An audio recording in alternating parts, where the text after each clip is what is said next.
یا اللہ.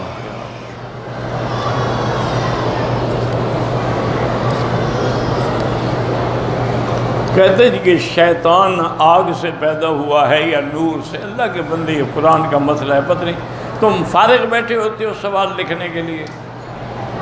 جب قرآن میں ہے کہ خلق الانسان من صلصال فخار وخلق الجان من مارج من نار، شیطان کو آگ سے پیدا کیا، پھر وہ نور سے کیسے پیدا ہو گیا؟ شیطان فرشتہ تھا؟ بالکل فرشتہ نہیں تھا، وہ جن تھا، فرشتوں کے ساتھ رہتا تھا عبادت کرتے ہوئے. نابالغ بچے جو فوت ہیں ان سے کوئی سوال جواب نہیں ہوگا، وہ معصوم ہیں، اللہ ان کی مغفرت فرما دیں گے. سبق یاد نہ ہو تو رب زدنی علما پڑھا کرو. جس گھر میں جن ہوں تو کیا کریں؟ سورۃ البقرہ پڑھیں، سارے گھر والے سب جن شیطان بھاگ جائیں گے.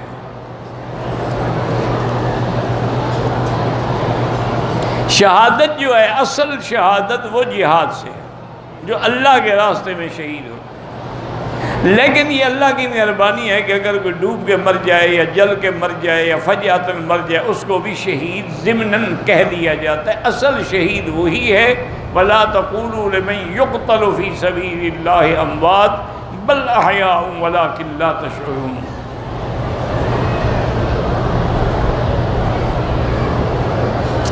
حیض کی حالت میں لڑکی مدرسے تو جا سکتی ہے لیکن قرآن نہیں پڑھ سکتی.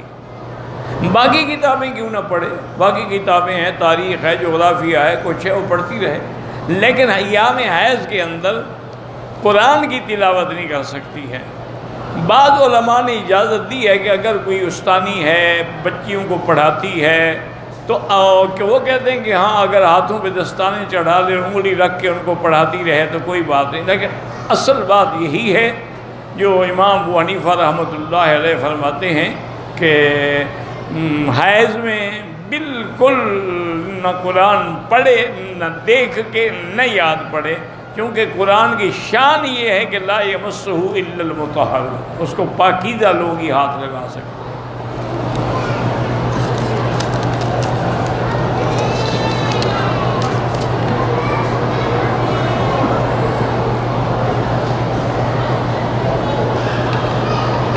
میں اپنی ذاتی کمائی کا پیسہ ماں باپ کے حکم کے خلاف ذاتی ضرورت میں استعمال کر سکتا ہوں. ماں باپ کے حقوق ادا کریں اور جو وہ حق بات کہیں وہ بھی سنیں، ورنہ آپ کی ذاتی کمائی ہے، آپ خرچ کر سکتے ہیں. لیکن ذاتی کمائی بھی جب آپ غلط مقام پہ خرچ کریں گے تو والدین کو تو تکلیف ہوگی، تو ان کو پھر تکلیف نہ پہنچائیں.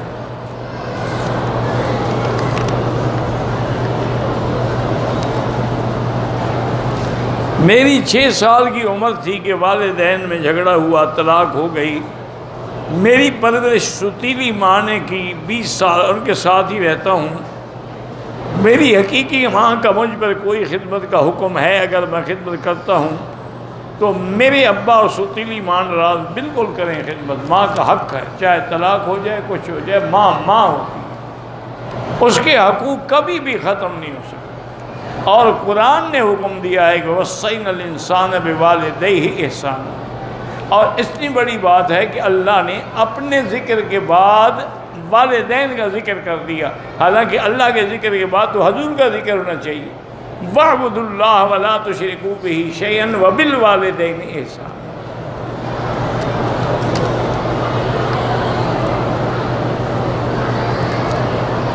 چاندی کی انگوٹھی مرد پہن سکتا ہے، اس میں جو بھی پتھر پہنے وہ جائز ہے، لیکن اس پتھر کو نفع نقصان کا مالک نہ سمجھے. بعض لوگوں کا یہ عقیدہ ہوتا ہے کہ جی اگر ہم فلاں پتھر پہنیں گے تو ہمارا نصیب چمک جائے گا اور فلاں پہنیں گے تو برباد ہو جائیں گے. یہ سب عقیدے شرک ہیں. کوئی پتھر نفع نقصان نہیں دے سکتا. نفع نقصان دیتا تو حجر اسود دیتا. حضرت عمر نے تو اس کو بھی کہہ دیا کہ انک لا تنفع ولا تضر، نہ تم نفع دے سکتے ہو نہ نقصان دے سکتے. دوبارہ مکے میں آنے کے لیے اللہ سے دعائیں مانگتے رہو. اور بعض علماء نے لکھا ہے کہ قرآن میں ایک آیت ہے ان الذی فرض علیک القرآن لرادک الی معاد، یہ آیت پڑھ کے دعائیں کرتے رہو تو اللہ لے آئیں گے۔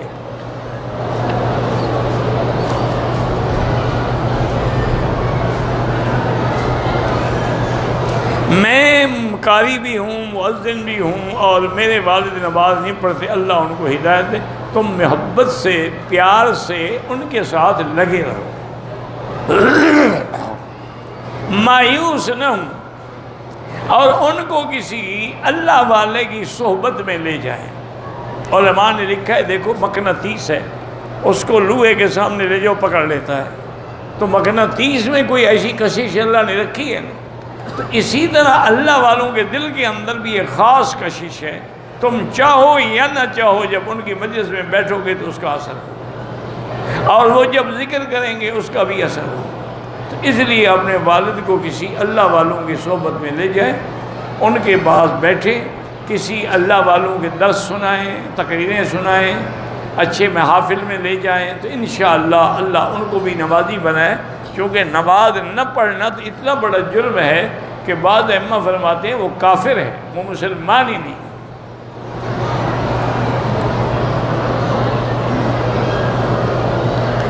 سفر میں جب ہم نکلتے ہیں تو جب اپنے گھر سے نکلنے کے بعد اس شہر کے حدود سے نکل جائیں گے تو اب قصر شروع ہو جائے۔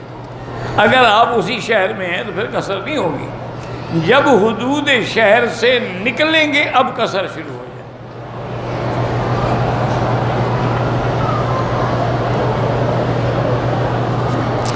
میری دوست کی شادی کو 2 سال ہو گئے، بیوی بیمار رہتی، اللہ شفا دے۔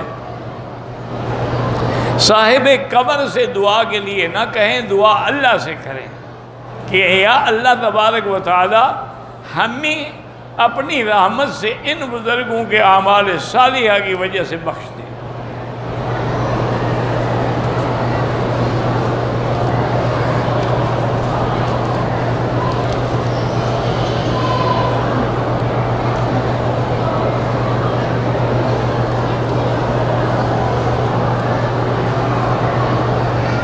بہرحال تفہیم القرآن میں یہی ہے کہ حضرت سلیمان کا واقعہ ہے کہ انہوں نے قسم کھائی تھی کہ میں آج رات اپنی تمام بیویوں سے ملوں گا۔ وہ کہتے ہیں یہ جھوٹی روایت ہے، نعوذ باللہ، تو سیاستہ میں روایت میں یہی تو مصیبت ہے تفہیم القرآن میں جو مودودی صاحب کو دھوکے لگے ہیں۔ وہ گھبرا گئے کہ ایک آدمی 99 بیویوں سے ایک رات میں کیسے ملے گا؟ اللہ نے پیغمبروں کو طاقت دی ہوتی ہے 100 مردوں کی، وہ عام آدمی تو نہیں ہوتے، اللہ نے ان کو 100 مردوں کی طاقت دی ہوتی ہے، تو 100 بیوی سے بھی مل سکتا ہے، لیکن انہوں نے انشاءاللہ نہیں کہا تو کوئی بھی پیدا نہیں ہوگا۔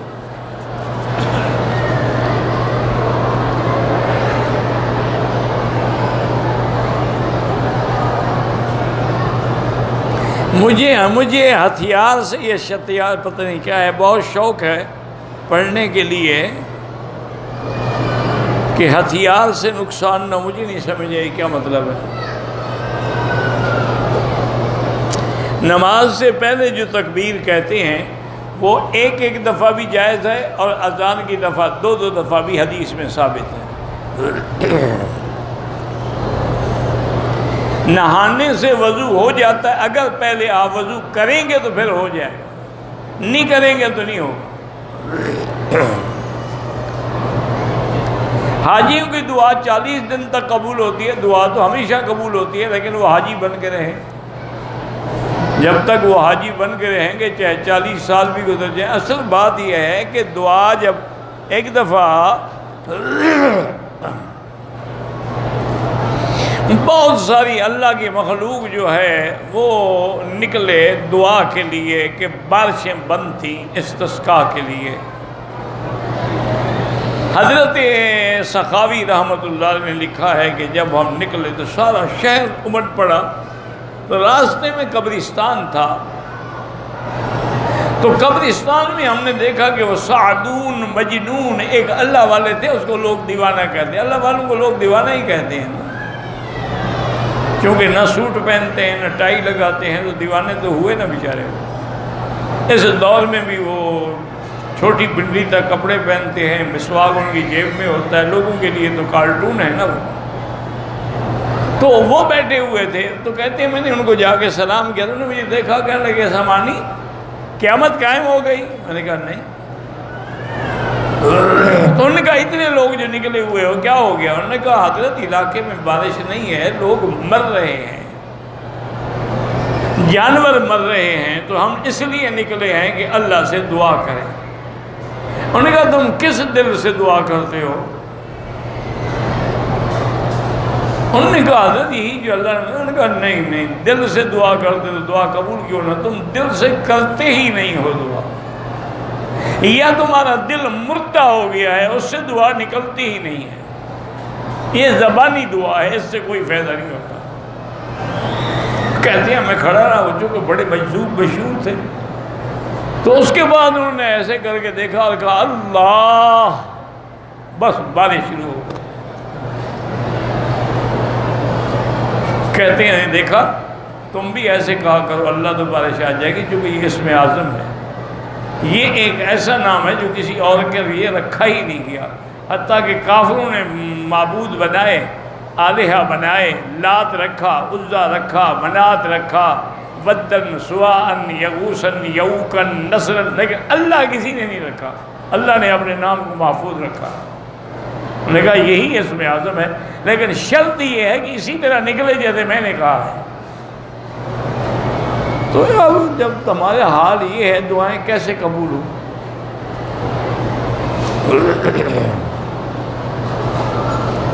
ایک روزہ نہیں رکھا ہے تو ایک مسکین کے طعام کا جو خرچہ ہے 2 دن رات کا وہ صدقہ کرے۔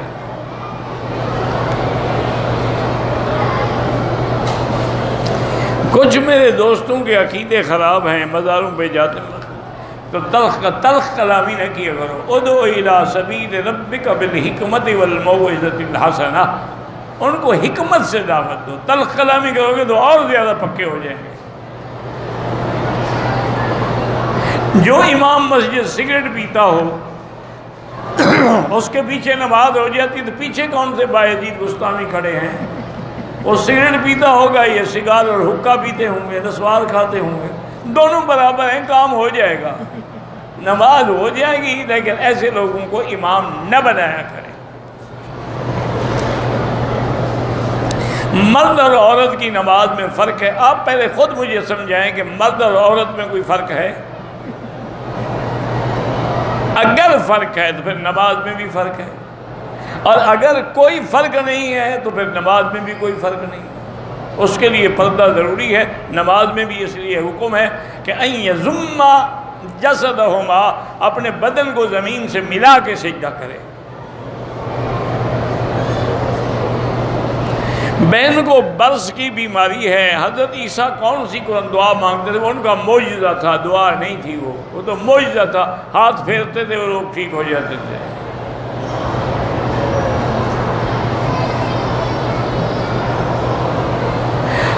نماز میں قرات اتنی تیز پڑھنی چاہیے کہ خود اپنے کانوں تک آواز پہنچے، جائز ہے، لیکن ہر لفظ الگ الگ ہو۔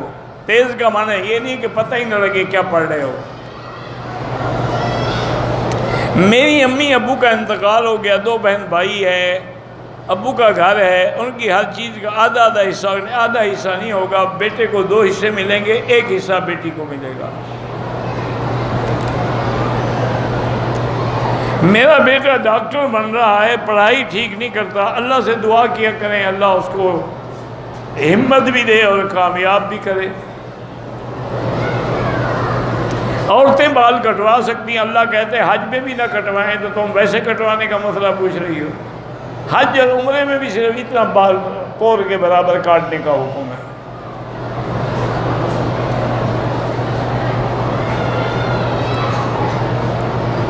بہت سے مولانا گھر باندھتے ہیں، مجھے تو نہیں پتا، گھر کو رسیوں سے باندھتے ہیں۔ تم خود آیت الکرسی پڑھ کے دم کر دیا کرو، بس کچھ نہیں ہو۔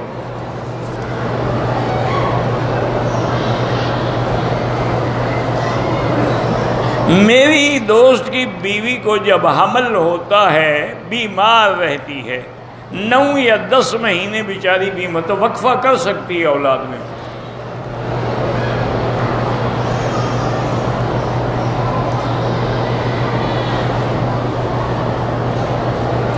جس شوہر میں تمام برائیاں ہیں، جوا ہے، سٹا ہے، باہر کی عورتوں سے تعلق ہے، اپنے سالیوں کے بارے میں بھی باتیں کرتا ہے، عورت علیحدگی اختیار کر سکتی ہے۔ ہماری کمپنی میں کپڑے دھونے والا غیر مسلم ہے، کوئی حرج نہیں، انسان تو ہے نا۔ حضور پاک کے جنازے میں، تدفین میں، تکفین میں بالکل تمام صحابہ تھے اور سب سے آگے ابو بکر و عمر تھے۔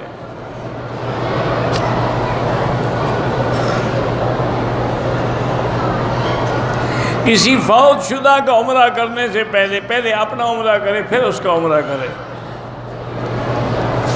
اولاد نہیں ہے تو قرآن میں جو دعائیں ہیں، رب لا تذرنی فردا وانت خیر الوارثین، یہ مانگا کرو۔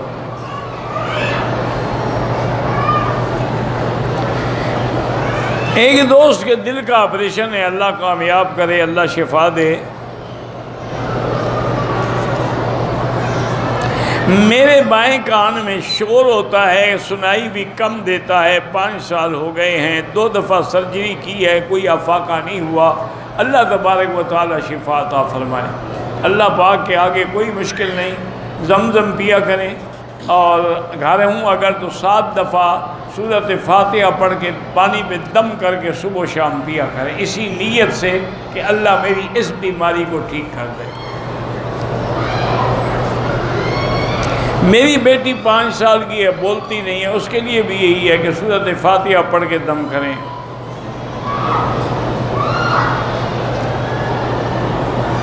جو دعا یوٹیوب پر آسمان پہ پتہ نہیں جانے والی ہے، اللہ عالم، مجھے تو نہیں پتہ یوٹیوب پر دعا جو ہے وہ آسمان پہ کیسے جاتی ہے۔ ایک طواف کا ثواب ایک غلام کے آزاد کرنے کے برابر ہے۔ اگر جبل نور اور جبل ثور پہ جائیں بالکل جائز ہے، اگر کسی نے وہاں نفل بھی پڑھی ہے تو جائز ہے، لیکن اس کو دین نہ سمجھیں، کیونکہ نہ قرآن میں حکم ہے نہ حدیث میں حکم ہے۔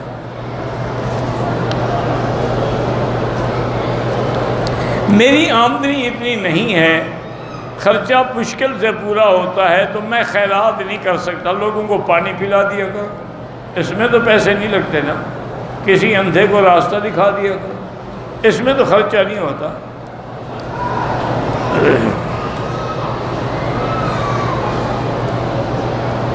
مجھے خدا نے 20 سال کے بعد اولاد دی ہے، میری اولاد تکلیف میں رہتی ہے، بہرحال ان کے لیے بھی سورۃ البقرہ پڑھ کے دم کریں۔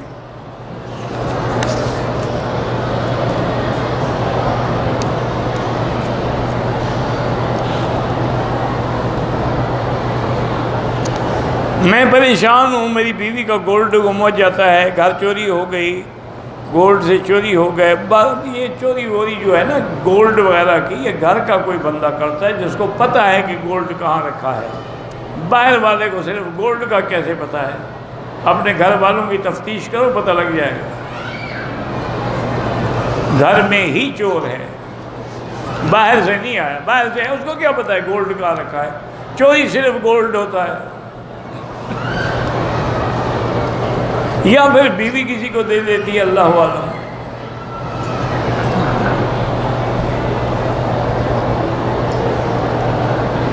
میرے بھائی ہیں، ان کو کینسر ہو گیا، اللہ شفا عطا فرمائے۔ زمزم کھڑے ہو کے پئیں تو جائز ہے، بیٹھ کے پئیں تو جائز ہے، کوئی منع نہیں ہے۔ باہر جو کھانا ملتا ہے وہ کیسا ہوتا ہے، اس کو پوچھو جو چلا رہا ہے، مجھے کیا پتا، اس سے جا کے پوچھو یہ کیسا ہے، صدقہ ہے، زکوٰۃ ہے، خیرات ہے، ہدیہ، وہ بتائے گا نا، مجھے کیا پتا ہے۔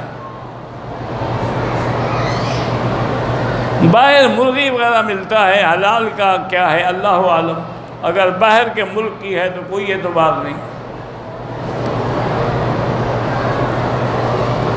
گوشت مرغی کا ہو، بیل گائے وغیرہ کا مدینے میں فروخت ہوتا ہے، اس کو کھا سکتے ہیں میرا بھائی، اگر وہ باہر کے ملک کا ہے تو نہ کھاؤ، اسی ملک کا ذبح شدہ ہے تو کھا سکتے ہیں۔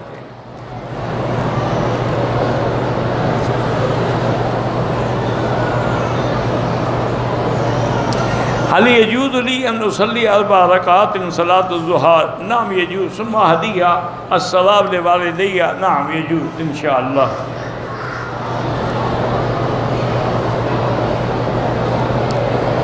ماں اور گھر والے شادی نہیں کرتے، کیا اس کی اجازت کے بغیر کر سکتا؟ وہ کیوں نہیں کرتے؟ کوئی وجہ؟ ہر ماں باپ تو چاہتا ہے کہ اپنے بیٹے کی شادی کرے، کوئی وجہ ہوگی نا آخر، اس کو دور کرو. ویسے کر سکتے ہو.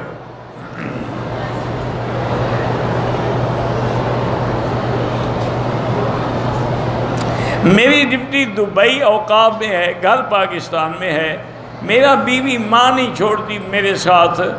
ماں کو نہیں چھوڑتی تو اس کو ماں کے پاس مستقل بھیج دو، جان چھڑا لو، وہ دبئی میں کوئی اور کر لو، بس ٹھیک ہو جائے گی.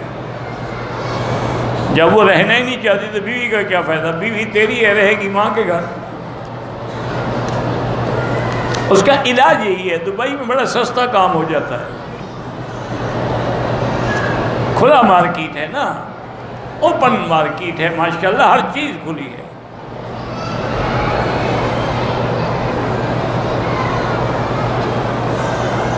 کہتے جی کہ آپ درس زیادہ دیا کریں، سوال جواب تھوڑے کریں. پھر ان سوال جواب والوں سے کہتے تھوڑے لکھا کریں.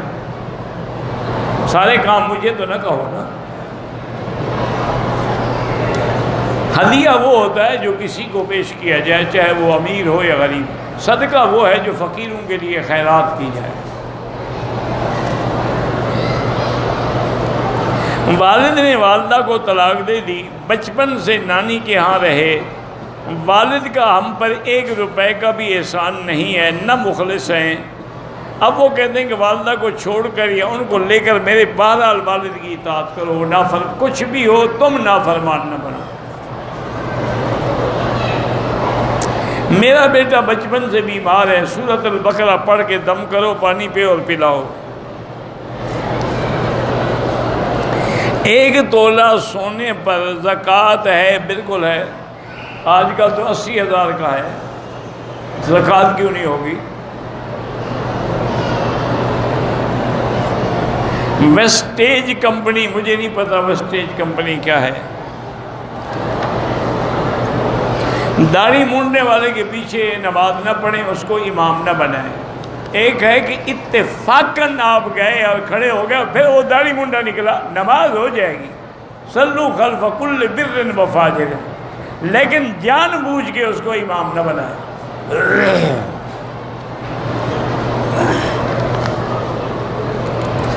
صفا مروہ میں اگر وضو نہ ہو تو بغیر وضو بھی جائز ہے. طواف میں شروع کے 3 راؤنڈ جو ہیں ان میں رمل کرنا ہے، باقی 4 میں نہیں کرنا ہے. قصر نماز میں سنت نفل معاف ہے، پڑھو گے تو ثواب ہے.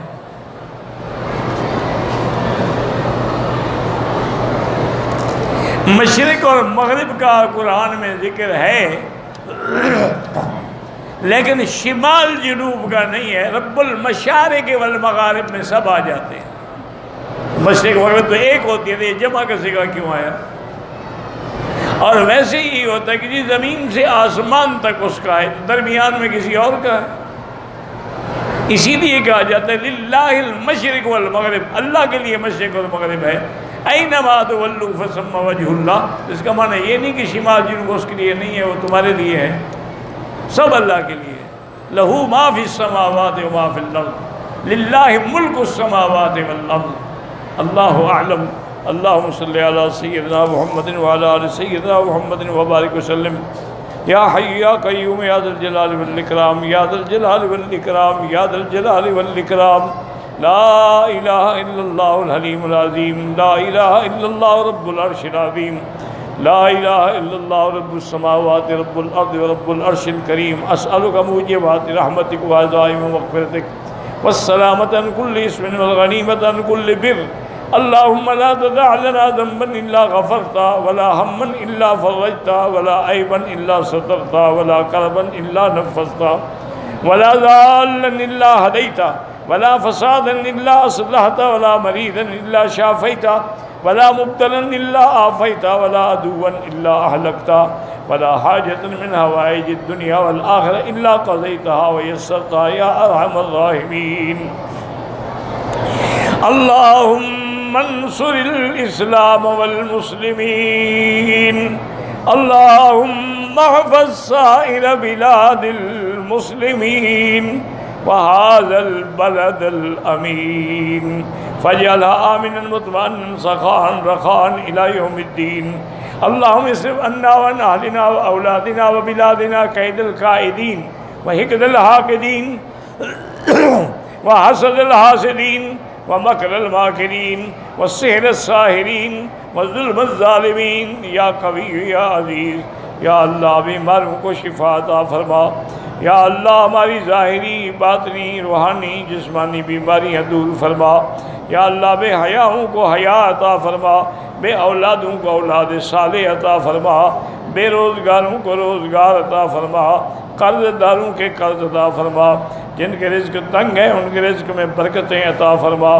یا الہ العالمین حرمین الشریفین کو قیامت تک ہر فتنہ سے محفوظ فرما یا اللہ پوری دنیا میں جو مساجد ہیں مدارس ہیں دین کے ادارے ہیں دین کی جماعتیں ہیں دین کے علماء ہیں ان کی قدم قدم پہ حفاظت فرما یا اللہ مسلمان فلسطین میں ہیں حلب میں ہیں شام میں ہیں کشمیر میں ہیں سندھ میں ہیں عرب میں ہیں عجم میں ہیں ہند میں ہیں افغان میں ہیں ان کی جان مال آبرو عزت کی حفاظت فرما آج یہ ایک بہت بڑا حادثہ ہوا ہے بس کا جس میں ہمارے 10 جوان فوجی بھی بیچارے شہید ہوئے ہیں اللہ ان کی مغفرت فرمائے اور ان کے پسماندگان کو اللہ صبر جمیل عطا فرمائے اللہم تقبل منا انک انت السمیع العلیم یا اللہ پاکستان کی حفاظت فرما یہود ہنود اور قادیانیوں کے فتنہ سے محفوظ فرما اللہم انا نسألک من الخیر کلہ عاجلہ وآجلہ ما علمنا منہ وما لم نعلم اللہم انا نعوذ من الشر کلہ عاجلہ وآجلہ ما علمنا منہ وما لم نعلم وصلی اللہ تعالی علی خیر خلقہ سیدنا محمد وعلا آلہ وصحبہ اجمعین اللہم صلی علی سیدنا محمد